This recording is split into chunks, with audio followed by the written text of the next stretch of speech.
Praise lord. దేవుని పరిశుద్ధమైన నామమునకు మహిమ కలుగునగాక. మన ప్రభువును మన రక్షకుడైన యేసుక్రీస్తు పరిశుద్ధ నామంలో ఈ ఉదయకాలం దేవుని వాక్యమును వినిచిన మీకు అందరికీ కూడా నా హృదయపూర్వకమైన వందనములు తెలియజేస్తున్నాను. ప్రియులారా, దేవుని కృప, దేవుని కనికరం మనకు మరొక దినాన్ని అనుగ్రహించింది. గడిచినటువంటి దినములన్నీ, గడిచినటువంటి జనవరి మాసం అంతా కూడా ప్రభు తన రెక్కల చాటున మనలను భద్రపరచి, ప్రభు తన కృపలో మనలను క్షేమముతో నింపి, ఆరోగ్యముతో నింపి ఈ నూతనమైన మాసం, ఈ ఫిబ్రవరి మాసంలోనికి ప్రభు తన కృపలో ప్రభు మనలను నడిపించారు. కాబట్టి ఒకసారి దేవుడు చూపిన కృప కొరకే, ప్రభు మనకిచ్చిన ఈ నూతనమైన దినం, ఈ నూతనమైన మాసం, ఈ ఫిబ్రవరి మాసం కొరకే ఒకసారి చేతులెత్తి దేవునికి స్తోత్రాలు చెల్లిద్దాం. స్తోత్రం, స్తోత్రం, స్తోత్రం, స్తోత్రం, స్తోత్రం, స్తోత్రం, స్తోత్రం, స్తోత్రం, స్తోత్రం. ఈ దినమంతా, మన జీవిత కాలమంతా కూడా దేవునికి ఇష్టలముగా, ఆయనకు కృతజ్ఞులముగా జీవించే భాగ్యం ప్రభు మనకిచ్చినట్లుగా దేవునికి స్తోత్రాలు చెల్లిద్దాం. స్తోత్రం, స్తోత్రం, స్తోత్రం, స్తోత్రం, స్తోత్రం, స్తోత్రం. ఆమేన్. మంచిది, కొద్ది నిమిషాలు దేవుని యొక్క వాక్యం మనం ధ్యానించుకుందాం. చూడండి, బైబిల్ గ్రంథంలో నుండి ఈ ఉదయకాలం దేవుని యొక్క వాక్యం మనం ధ్యానించుకున్నట్టు కొరకు కీర్తనల గ్రంథము 25వ అధ్యాయము 15వ వచనాన్ని బైబిల్ గ్రంథంలో మనం చూసినప్పుడు అక్కడ భక్తుడైనటువంటి దావీదు ఈ విధముగా అతడు మాట్లాడుచున్నాడు.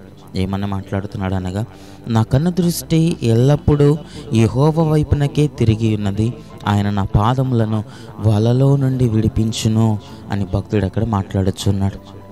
దేవుని నామానికి మహిమ కలుగునగాక. హల్లెలూయా. ప్రియులారా, భక్తుడు దావీదు అతడు మాట్లాడుతున్నటువంటి ఆ మాటలు మనము గమనించినప్పుడు అతడేమంటున్నాడు అనగా, అతని కనుదృష్టి ఎల్లప్పుడూ దేవుని వైపునకే, యెహోవా వైపునకే అతడు త్రిప్పి ఉన్నాడట. తన కనుదృష్టి, అతడు అంటున్నాడు కదా, నా కనుదృష్టి ఎల్లప్పుడూ యెహోవా వైపునకే తిరిగి ఉన్నది, ఎల్లప్పుడు కూడా ఆయన వైపే నేను చూస్తూ ఉంటాను, ఎల్లప్పుడు కూడా నా కన్నులు దేవుని చూస్తూ ఉంటాయి, ఎల్లప్పుడు కూడా నా కనుదృష్టి ఆయన మీదనే నేను ఉంచినాను, ఆయన వైపునకే నేను చూస్తున్నాను. అతని యొక్క శ్రమలు, అతని శోధనలు, అతని ఇబ్బందులు, అతని యొక్క కష్ట దుఃఖములోనైనను, నష్టములోనైనను, అతడు సంతోషములో ఉన్న, అతడు ఆనందములో ఉన్న, దుఃఖములో ఉన్న దేవుని వైపునకే అతడు చూస్తూ ఉంటాడట. దేవుని నామానికి మహిమ కలుగునగాక. ఈ విధముగా ప్రతి క్షణము ఎల్లప్పుడూ దేవుని వైపునకు అతడు చూస్తూ, దేవునికి లోబడుతూ, దేవునికి భయపడుతూ, దేవుని వాక్యమునకు భయభక్తులు కలిగి అతడు నడుచుకున్నట్టు మూలముగా అతడు అంటున్నాడు కదా, దేవుడు నా పాదములను వలలో నుండి, అపవాది యొక్క వలలో నుండి నా పాదములను విడిపించును అని అతడు అంటున్నాడు. దేవనామానికి మహిమ కలుగునగాక. ప్రియులారా, మనము కూడా మన ఆత్మీయ జీవితాల్లో లోకం వైపునకు కాక, పాపం మీద మన మనస్సును నిలుపక, శాపకరమైన వాటి మీద మన మనస్సును నిలుపక, దేవుని మీద మన మనస్సును నిలిపినప్పుడు, దేవుని వైపు మన కన్నులను ఎత్తినప్పుడు, దేవుని మీద మన కనుదృష్టిని నిలిపినప్పుడట దేవుడు మన పాదములను శోధనలో నుండి ప్రభు మనలను తప్పిస్తాడు. అపవాదిక ఉచ్చులో నుండి, అపవాదిక వలలో నుండి, నీ శత్రువులు నీ మీద తీసుకుని వచ్చేటువంటి ఆ యొక్క శత్రు సమూహం అంతటిని, ఆ దుష్ట సమూహం అంతటి చేతులుండి ప్రభు మనల్ని విడిపించి, మనల్ని కాపాడి, మనల్ని భద్రపరిచేటువంటి దేవుడై ఉన్నాడు. కనుకనే దావీదు అంటున్నాడు కదా, నా కన్ను దృష్టి ఎల్లప్పుడూ యెహోవా వైపునకే తిరిగి ఉన్నది. అతడికి ఎవరి వైపునకు చూడాడట. కొండల వైపు చూచాను, నాకు సహాయం ఎక్కడి నుండి వచ్చును అని అతడు అంటున్నాడు. ఎక్కడి నుండి నాకు సహాయం కలగట్లేదు, కానీ యెహోవా వైపు నుండే, ఆ దేవుని దగ్గర నుండి నాకు సహాయం కలుగుతుంది అని అతడు అంటున్నాడు.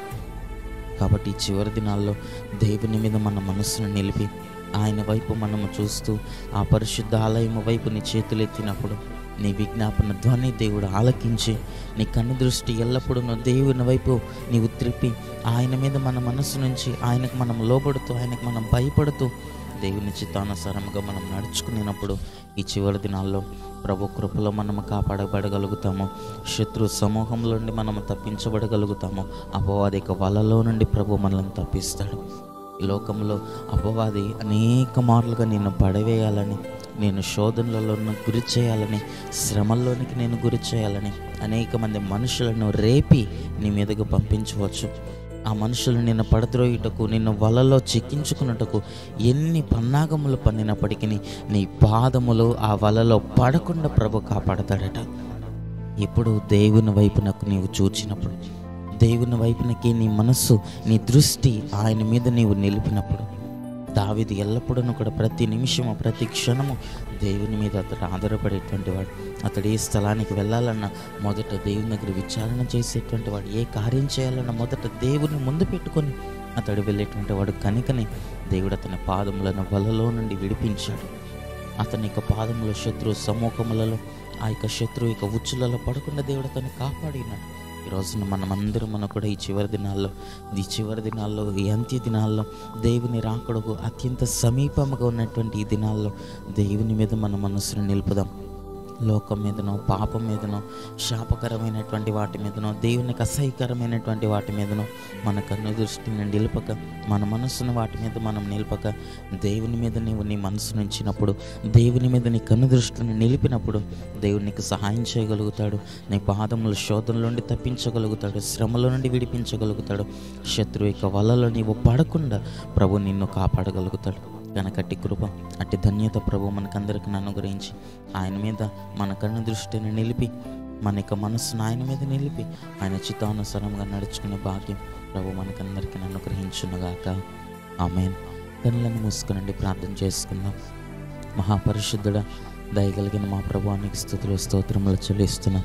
ఈ ఉదయకాలం మీరు మాకు అనుగ్రహించిన నీకు వాక్యములను బట్టి నీకు స్తోత్రములు ప్రభా.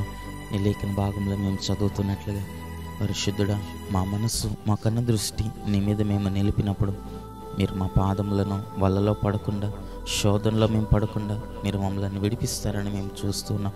దావీదును అలాగని మీరు విడిపించారు. ఈ చివరి దినాల్లో మేము కూడా మా యొక్క ఆత్మీయ జీవితాల్లో నీ మీద మా కన్ను దృష్టిని నిలిపినట్లుగా, నీ వైపే మేము చూచినట్లుగా, లోకం వైపు, పాపం వైపు మేము చూడక, శాపకరమైన వాటి మీద మా మనస్సును నిలపక ప్రభా, లోక ఆకర్షణల వైపు మా కన్ను దృష్టిని మేము నిలపక, నీ వైపు చూస్తూ నీ మార్గంలో నడుస్తూ నిత్య రాజ్యం కొరకు సిద్ధపడటానికి మాకు సహాయం అనుగ్రహించండి. వాక్యం విన్న ప్రతి ఒక్కరిని మీరు దీవించండి, ఆశీర్వదించండి. మీ నిత్య రాజ్యం కొరకు సిద్ధపరచి నీ కృపలో భద్రపరిచి ప్రభా, ఈ చివరి దినాల్లో నీ వైపు చూస్తూ నీ మార్గంలో నడుస్తూ మేమందరమును నిన్ను చేరుకొనటానికి సహాయం అనుగ్రహించమని యేసయ్య నామములో ప్రార్థించి కృపను పొందుకొని నామ తండ్రి. ఆమేన్.